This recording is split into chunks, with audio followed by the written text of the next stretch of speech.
Wisdom consists of knowing how to distinguish the nature of the trouble and in choosing the lesser evil. There is no other way to guard yourself against flattery than by making men understand that telling you the truth will not offend you. If an injury has to be done to a man, it should be so severe that his vengeance need not be feared. It is not titles that honor men, but men that honor titles. Men in general judge more from appearances than from reality.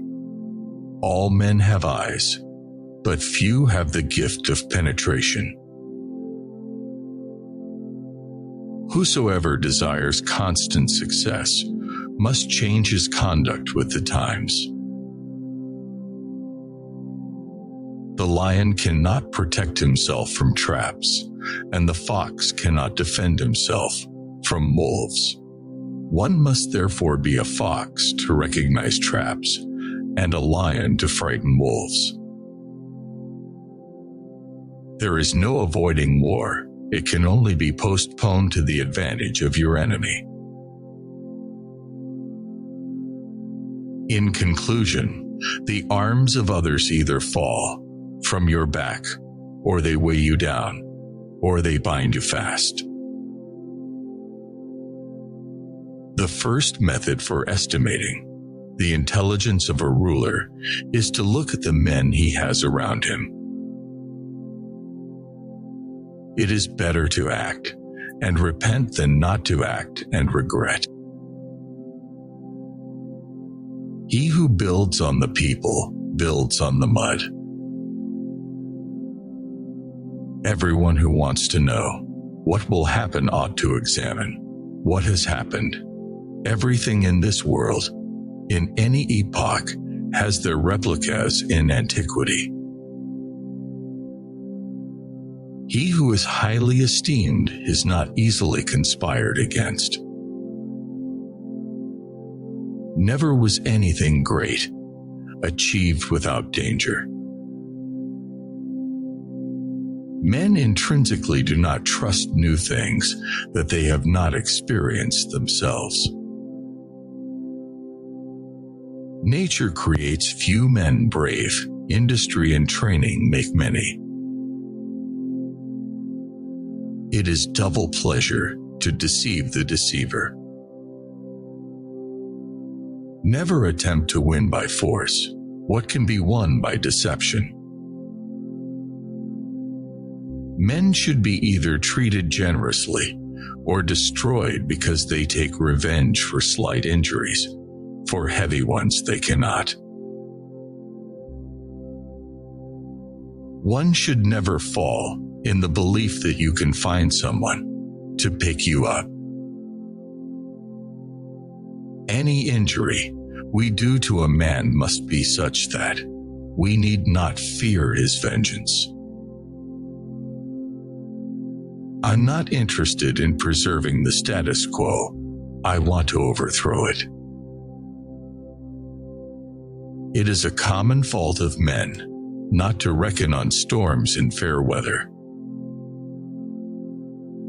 Men are driven by two principal impulses, either by love or by fear. It is far better to earn the confidence of the people than to rely on fortresses. Where the willingness is great, the difficulties cannot be great. Since love and fear can hardly exist together, if we must choose between them, it is far safer to be feared than loved. Everyone around will envy you if you tell the truth. Men sooner forget the death of their father than the loss of their patrimony. He who wishes to be obeyed must know how to command. The best fortress which a prince can possess is the affection of his people. The vulgar crowd always is taken by appearances, and the world consists chiefly of the vulgar.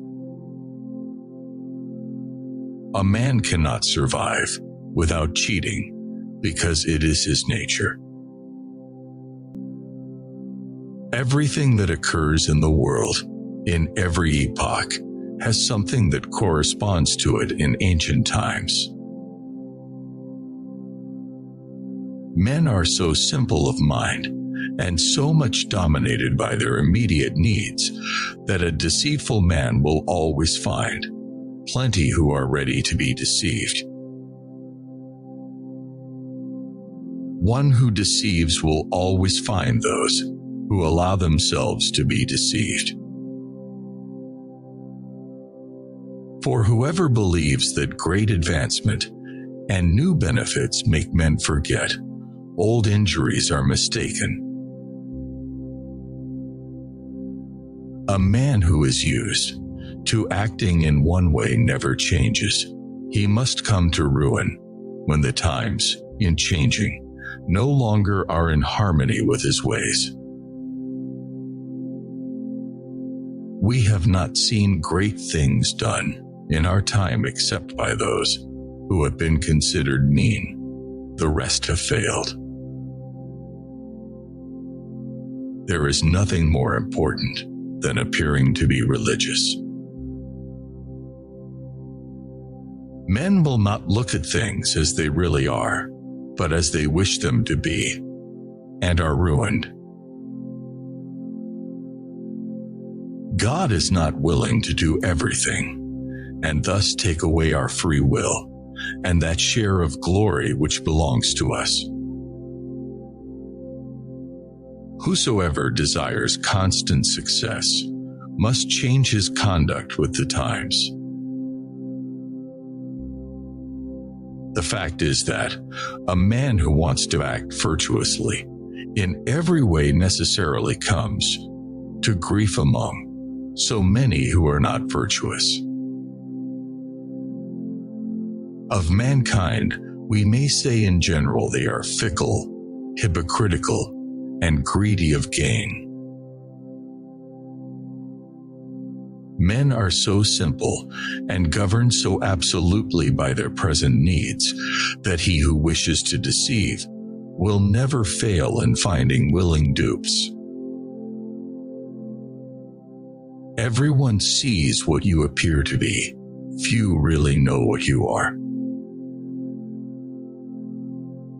A man who wishes to profess at all times will come to ruin among so many who are not good.